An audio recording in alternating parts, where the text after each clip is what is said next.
ఒకటే పార్టీలో ఉంటే మనకు న్యాయం జరగదురా, వెంకటరెడ్డి కూడా అన్యాయం జరిగిందని అనుకునే ప్రమాదం ఉంది. కాబట్టి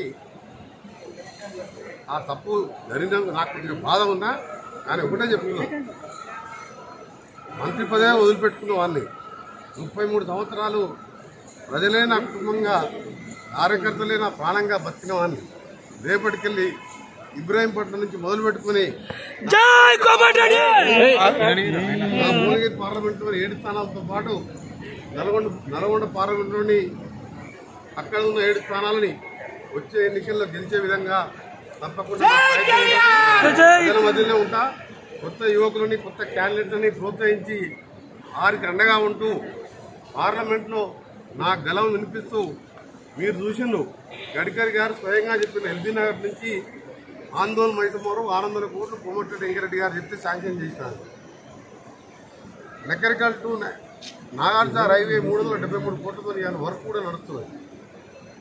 మొన్న గడ్కరీ గారు 15 రోజుల కింద నేషనల్ హైవే 930P అని దాని నెంబర్ కూడా ఇచ్చుకుంటూ గౌరెల్లి నుంచి వయా భూదాన్ పోచంపల్లి, వెలుగొండ నుంచి తిరుమలగిరి, భద్రాచలం నుంచి ఛత్తీస్గఢ్ బార్డర్ వరకు 2100 కోట్ల రూపాయలతో నూతన హైవేని 3 సార్లు పార్లమెంటు రైజ్ చేసి ప్రధానమంత్రి గారిని ఒప్పించి శాంక్షన్ చేపించడం జరిగింది. దానికి మొన్న సోమవారం రోజు గడ్కరీ గారు 2 గంటల సమయం ఇచ్చి ఆఫీసులతో రివ్యూ పెట్టారు. అలాగే తుర్కేం గారు మున్సిపాలిటీకి సంబంధించి మన 490 కోట్లతోనే అర్బన్ డెవలప్మెంట్ మీటింగ్ పెట్టడం జరిగింది. భువనగిరిలో ఇంటర్నేషనల్ స్టేడియం కావాలని చెప్పి కిరణ్ రిజిజు గారు లాస్ట్ ఇయర్ చెప్తే మొన్న శాంక్షన్ చేయించుకున్నాను.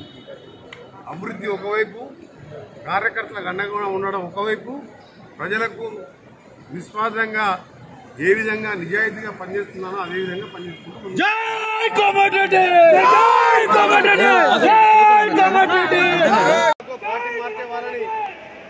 పార్టీ మార్చే వాళ్ళని గంటకు నాయకులను మార్చే వాళ్ళని సహించేది లేదు.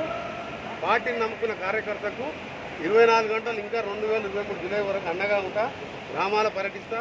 1000 కోట్లు 3000 కోట్లు ఇప్పుడే చెప్పిన మీకు ఏ ఎంపీ తెచ్చుకొని భారతదేశంలో.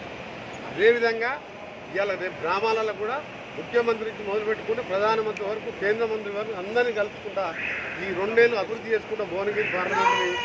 ఆ తర్వాత మళ్ళా ఎన్నికల 3 నెలల ముందు జూలై నుంచి మళ్ళీ 2023 డిసెంబర్లో ఎన్నికలు ఉంటాయి. కాబట్టి తప్పకుండా మా పాత నల్గొండ జిల్లా భువనగిరి పార్లమెంట్లో మెజారిటీ స్థానాలు గెలుపుకుంటాం.